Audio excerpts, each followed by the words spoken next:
Welcome करता हूँ आपका इस लाइव में। और पहली बार मैं ट्राई कर रहा हूँ ये लाइव का। और बस ये लाइव था कुछ चीज़ें डिस्कस करने के लिए कि to speak my heart out किसी चीज़ों के बारे में कि कैसे मुझे फ़ील होता है कि ये दुनिया मैजिकल है और कैसे हम इस चीज़ को यूज़ कर सकते हैं। हम सारे सुनते हैं मैनिफेस्टेशन के बारे में, सारे सुनते हैं सिंक्रोनाइजेशन विद यूनिवर्स के बारे में। आखिर ये सारी चीज़ें हैं क्या?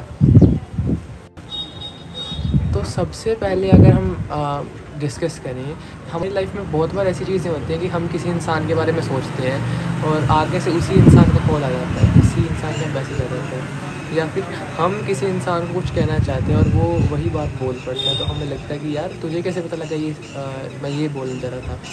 तो ये डिपेंड करता है हमारी कॉन्शियसनेस पर, कितनी ऊपर हमारी कॉन्शियसनेस है, कहाँ पे हम रेजोनेट कर रहे हैं, कैसे हम सिंक्रोनाइज़ कर रहे हैं इस यूनिवर्स के साथ और कैसे हम अलाइंड है यूनिवर्स के साथ। ये सारी चीज़ें इसमें डिपेंड करती है। और बेसिक चीज़ इसके अंदर जो आती है ये है कॉन्शियसनेस, चेतना।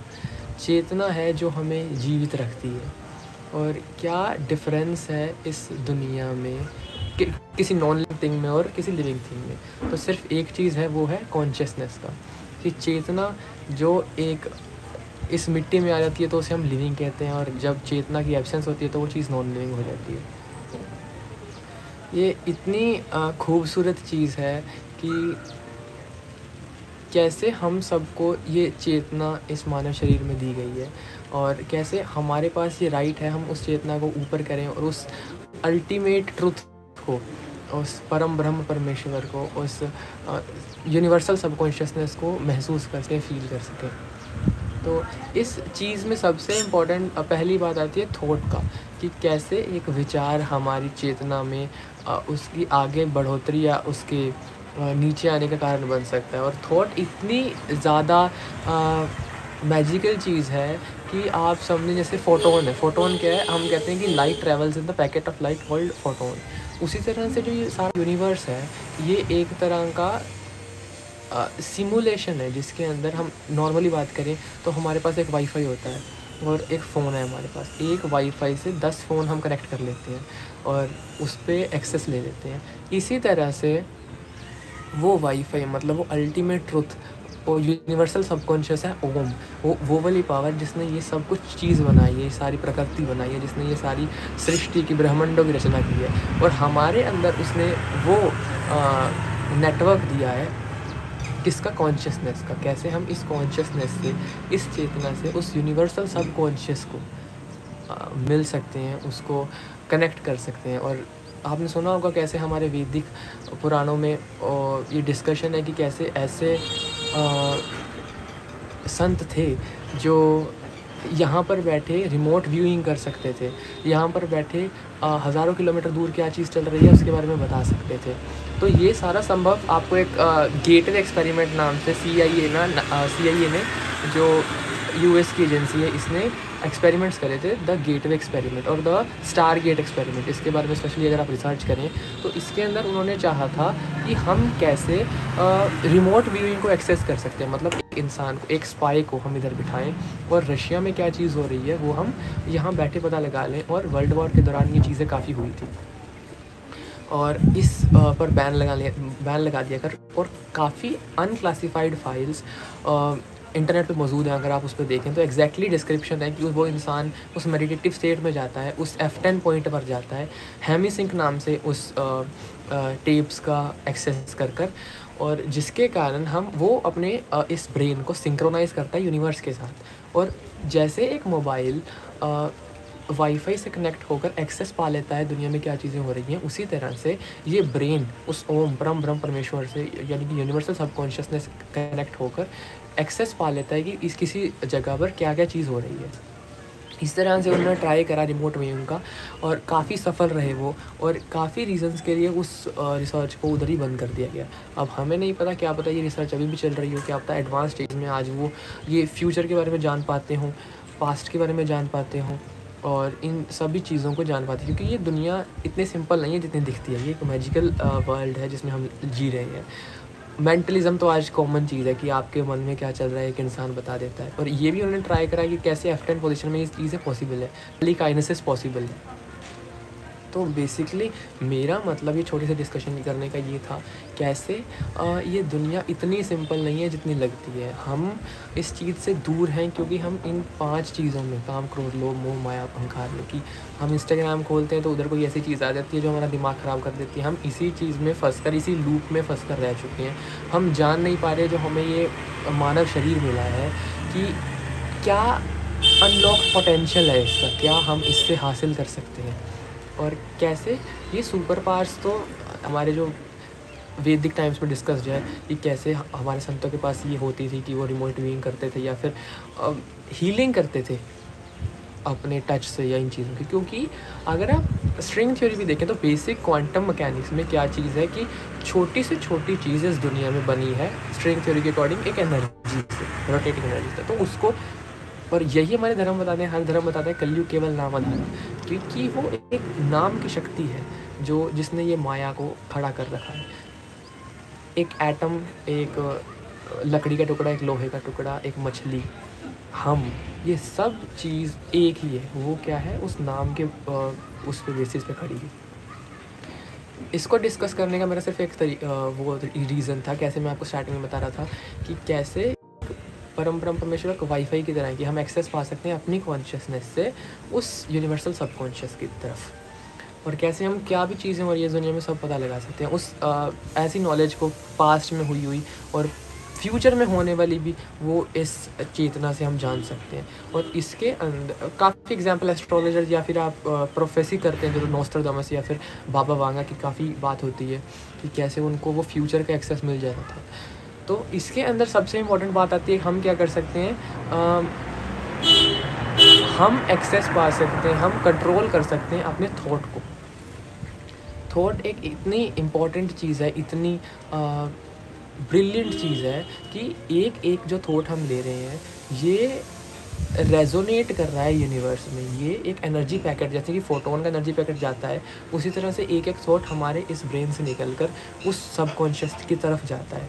और जब हम उस पर पूरा बिलीव कर लेते हैं, जब ऐसे उस पर पूरी एनर्जी डालते हैं, हमें लगता है ये चीज़ हो जाएगी, वो यूनिवर्स उसको असल बनाने के लिए कार्य करना शुरू कर देता है। The secret, power of subconscious mind, ये सारी की सारी बुक्स इसी चीज़ पर बेस्ड है कि कैसे पावर ऑफ थॉट, एक विचार की शक्ति से कैसे हम इस अपने यूनिवर्स में, अपने सराउंडिंग्स में कुछ चेंज जो हम चाहे वो ला सकते हैं। तो सबसे बेसिक चीज़ हम यही कर सकते हैं कि अपने पावर ऑफ थॉट को एक्सेस करें। अगर हमने सोचना ही है तो क्यों ना अच्छा सोचें, क्यों ना कुछ पॉजिटिव सोचें, क्योंकि मैनिफेस्टेशन तो कहीं ना कहीं हमारी ज़िंदगी में हर इंसान ये सोचता है कि अगर यार मैंने ये सोचा था।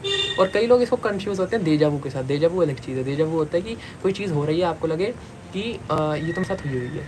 और मैनिफेस्टेशन है कि आपने किसी चीज़ को बिलीव कर लिया कि ये चीज़ होगी और फ्यूचर में वो चीज़ एग्जैक्टली वैसे हो जाती है। और जितना हम अलाइन होते हैं, जितना हम सिंक्रोनाइज होते हैं इस यूनिवर्स के साथ, उतनी ही हमारे पास ये जो अनलॉक पोटेंशियल है मैनिफेस्टेशन का, ये एक्सेस हो जाता है। इसके बाद एक क्वेश्चन आया था यहाँ पर किसी भाई का कि 2024 में क्या होने वाला है। तो ये तो परम ब्रह्म परमेश्वर की मर्ज़ी है कि क्या होगा। पर आपको याद होगा कि 2.5 साल पहले जब हम अकेले वीडियोस बनाते थे और 2-3 और क्रिएटर थे जो ये वीडियोस बनाते थे कि कैसे ये समय नॉर्मल नहीं है, इस समय में युग परिवर्तन का समय है और कल की अवतार, विष्णु के आखिरी अवतार इस दुनिया में प्रेजेंट है। और आज अगर आप देखें, इंस्टाग्राम खोलें तो कैसे देश राममय हो रहा है। जहाँ हम देखें, मेरे दोस्त कोई हनुमान जी का भक्त है, कोई महादेव जी का, एकदम से इतनी भक्ति भाव जागने लगा है लोगों का।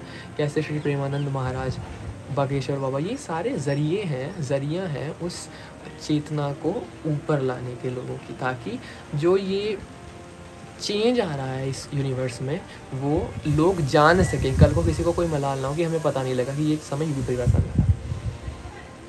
और कैसे कि 2.5-3 साल पहले कोई ये बात भी नहीं करता था, और अगर कोई बात करता था तो लोग सोचते थे कि कैसी इंसेन मतलब क्रेज़ी बात कर रहे हैं कि ये दुनिया ख़त्म होने वाली है। और अगर हम आज यूट्यूब देखें या फिर इंस्टाग्राम देखें तो भविष्यवाणी जो ये ग्रंथ है, इसका इतना प्रचार हो रहा है, मीम्स बन रहे हैं इस चीज़ पे कि लोग अब बिलीव करने लगे हैं कि कैसे ये समय नॉर्मल नहीं है। और जो भविष्यवाणी में डिस्कस है वो सारी चीज़ें हो चुकी हैं, भविष्य पुराण में जो चीज़ें बताई गई हैं, या फिर अब तो हर धर्म का। मैंने अभी रिसेंटली एक वीडियो भी ली थी, संत सनौर वाले जो संत हैं वो अपने प्रचारों में, अपने सत्संगों में ये बताने लगे हैं कि कैसे हर इंसान अब अपने पास टॉर्च और गेहूँ चक्की अपने घर पर रखें कि आने वाले 5 साल भी ये दुनिया टिकने वाली नहीं है, ये दुनिया ऐसी नहीं चलेगी।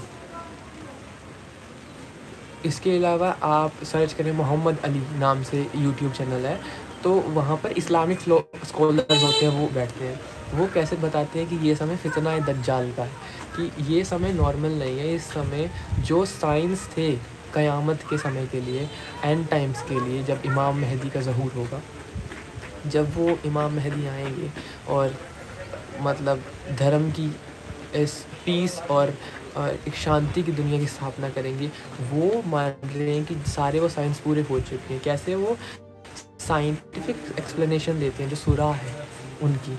और इसके अलावा अगर हम यूट्यूब पर ये भी सर्च करें जीसस सेकंड कमिंग की, तो बहुत से रिसर्चर्स हैं जो ये मानते हैं कि यही वो समय है जो एंड टाइम्स के बारे में डिस्क्रिप्शन है होली बाइबल में, वो सब चीज़ें पूरी हो चुकी हैं। और इसी समय जो second coming of Jesus Christ है वो होने वाला है। और अगर हम हिंदुज़म देखें, हिंदुज़म तो जैसे मैंने पहले ही बात करी भविष्यवाणी का, और अब तो काफ़ी भविष्य पुराण, सिखिज़म में सोसाखी, इन सारी चीज़ों में ये डिस्क्रिप्शन मिल रहा है कि कैसे ये समय युग परिवर्तन का समय है और 2026-27 के आसपास ये दुनिया बिल्कुल चेंज हो जाएगी। और इसके प्रूफ्स अगर हमने स्केप्टिक होना है कि हमें मानना ही नहीं है ये चीज़ होने वाली है, तो ना कोई संत आपको बता सकता, ना कोई एस्ट्रोलॉजर आपको समझा सका, ना कोई आपको रिसर्चर समझा सकता। ये तो बात है विश्वास की। अगर आप अपने जियोपॉलिटिकल भी देखें कि क्या चेंजेस आ रहे हैं, पहले अफ़गानिस्तान तालिबान टेक ओवर था, उसके बाद रशिया यूक्रेन, उसके बाद इज़राइल पैलेस्टाइन, अब कैसे चाइना अग्रेसिव हो रहा है, तो ये से बाद ये मालदीव्स के साथ इंडिया का सीन, तो ये सब चीज़ें जो हो रही हैं अभी, अगर हम पॉलिटिकल इश्यूज़ देखें तो कैसे दिल्ली में सीन हो रहा है, इसके बारे में ज़्यादा ना बोलते हुए बस ये है कि कैसे ये समय खुद दर्शा रहा है कि ये समय नॉर्मल नहीं है। कोविड कोई नॉर्मल चीज़ नहीं थी, कैसे उसके ये लेयर्स आए, कैसे ये उसकी ये वेव आई, कैसे ये चीज़ें नॉर्मल जो समझ जा रही है दुनिया, और दुनिया फिर से वैसी हो गई। कैसे वो एक रिफ़्रेशिंग पीरियड मानिए अब था जब सारे लोग अपने घरों में बंद थे। इस नेचर, हमने चंडीगढ़ से पहाड़ दिखने लग गए थे, सड़कों पर हिरन आने लग गए थे, तो वो प्रकृति अपने आप को रिफ़्रेश करना जानती है। और अगर हम वैसे बात करें कि अब तो ये भी साइंटिफिकली प्रूव हो रहा है कि एग्जैक्टली 7000 साल पहले वो अरेबियन सी के अराउंड एक 15 मीटर का हाइक किया था, किसका, समुद्र का, और एग्जैक्टली 14,000 साल पहले भी वो एग्जैक्टली वैसा गया था। और जब हम इसे डेटिंग करते हैं वैदिक टाइम्स के साथ, तो ये मानते हैं कि वही वो समय था जब द्वारका डूबी थी, और 14,000 साल पहले वही वो समय था कि श्रीलंका के आसपास पानी आया था। और रिसर्चर बिलीव करते हैं कि जो अब श्रीलंका है ये वो श्रीलंका ही नहीं है जहाँ पर रावण रहा करता था। तो अब इसी के अकॉर्डिंग वो रिसर्चर ये भी मान रहे हैं कि कैसे shifting in the magnetic pole आ रहा है, जो अर्थ में, अर्थ पोल का जो शिफ्ट आ रहा है नॉर्थ पोल का, ये कुछ ऐसे रीज़न्स हैं जिनके कारण अगर आप किसी भी फील्ड में, अगर आप तारों की गणना में बिलीव करते हैं, एस्ट्रोलॉजी में बिलीव करते हैं, तो उसके रिसर्चर कह रहे हैं कि ये समय नॉर्मल नहीं है, शनि अपनी मीन राशि में एंटर कर रहा है, और कैसे 24 और 25 ये बहुत भयंकर साल रहने वाले हैं, और कर्म का आपको वो मिलेगा, जैसे आप कर्म करेंगे वैसी आपके सामने चीज़ें आएंगी, और कैसे राजनीतिक उथल पुथल इसमें देखी जाएगी, कैसे दुनिया एक चीन से गुजरेगी, नए विधान की रचना होगी। अगर आप धर्मों अनुसार मानते हैं तो हर धर्म के जो स्कॉलर्स हैं, हर धर्म के जो रिसर्चर्स हैं वो बता रहे हैं, क्योंकि जो भी जानकार है, जिसको भी उस एनर्जी का थोड़ा सा भी ज्ञान है, उसे ये आभास हो रहा है कि कैसे ये समय बदलने वाला है। और हर इंसान, अब मेरे पास काफ़ी वीडियोस है, हर इंसान, हर धर्म के स्कॉलर्स वो सिर्फ ऐसी चीज़ें बता रहे हैं। जैसे श्री प्रेमानंद महाराज का मैंने एक वीडियो देखा, वो कहते हैं सिर्फ आप 3 चीज़ें फॉलो कीजिए कि ना आप किसी नशे को यूज़ करें, ना आप किसी नॉनवेज को खाएं, और तीसरा अपने चरित्र पर रहें। सिर्फ इन 3 चीज़ों को कर राधा नाम जपें और आप उस समय के अधिकारी बन जाएंगे। ऐसे ही इस्लामिक स्कॉलर्स कह रहे हैं कि आप अपने ईमान पर पक्के रहें। उससे पहले, जैसे मैंने बताया कि पहले मैंने वीडियोस डाली हैं संत सनोर वाले की, तो उनके आप सत्संग सुन के भी ये गेस लगा सकते हैं। और अगर आप साइंटिफिकली मानते हैं तो कैसे बात करें कि ये ग्लोबल वार्मिंग कोई नॉर्मल चीज़ नहीं है, कि इसी टाइम पर क्यों ये rise in the sea level हो रहा है। ये सब चीज़ें कनेक्टेड हैं। अगर आप विश्वास करने वाले बने तो ये शुरुआत है एक नए युग की, शुरुआत है एक नए काल चक्र की, शुरुआत है उस नए युग की जहाँ प्रेम पुण्य शांति होगी और सफाई होगी इस प्रकृति की। प्रकृति ने अब टेक ओवर कर लिया है इस अर्थ को, और वो बचेंगे जो उस धर्मों अनुसार जीवन जीते हैं। बस यही छोटी सी चीज़ डिस्कस करनी थी कैसे, और इसको हम अगर कनेक्ट करें तो पावर ऑफ थॉट के साथ, कि कैसे पावर ऑफ थॉट को हम यूज़ कर सकते हैं इन चीज़ों से दूर रखकर, पार काम क्रोध इन चीज़ों से हम दूर रखकर अपने आप को पवित्र कर सकते हैं और अपने आप को सौंप सकते हैं श्री कृष्ण को। अपने जिस भी एनर्जी को, जिस भी फॉर्म को आप मानते हैं, उन्हें सौंप सकते हैं कि जो अब तक मुझसे हुआ, आगे मेरे ज़िंदगी की रखवाले आप हैं। जैसे आप चलाएंगे मैं वैसे चलूँगा। अब सौंप दिया इस जीवन का हर भार तुम्हारे हाथों में है, जीत तुम्हारे हाथों में है, हार तुम्हारे हाथों में। बस ये सोच के अब हम लेट गो कर सकते हैं अपनी जो भी पीछे की चीज़ें हैं और आगे बढ़ सकते हैं एक पॉजिटिव साइड को लेकर, कि कैसे हम इस परिवर्तन को देखें और कैसे उस नए युग में जाने के अधिकारी बने, उस नए काल चक्र को देखने के अधिकारी बने। क्योंकि इस समय में हम जिन का भी जन्म हुआ है, ये कोई आम आत्माएं नहीं है। उस परम ब्रह्म परमेश्वर के अवतार को, कल की अवतार को, जिसको देखने के लिए हज़ारों साल तप किया जाता था सत्ययुग में, त्रेता में, द्वापर में, जिसको पाने के लिए, जिसको देखने देवता लोग तरसते हैं, वही अवतार, वही परम ब्रह्म परमेश्वर इस दुनिया में अब आने वाले हैं कल की अवतार की फॉर्म में। और कितनी हमारी भक्ति होगी द्वापर और त्रेता की, जो हमें इसी युग में, इसी समय, इसी काल चक्र में जन्म मिला, ताकि हम विटनेस करें उस अवतार को, विटनेस करें उसकी लीला को।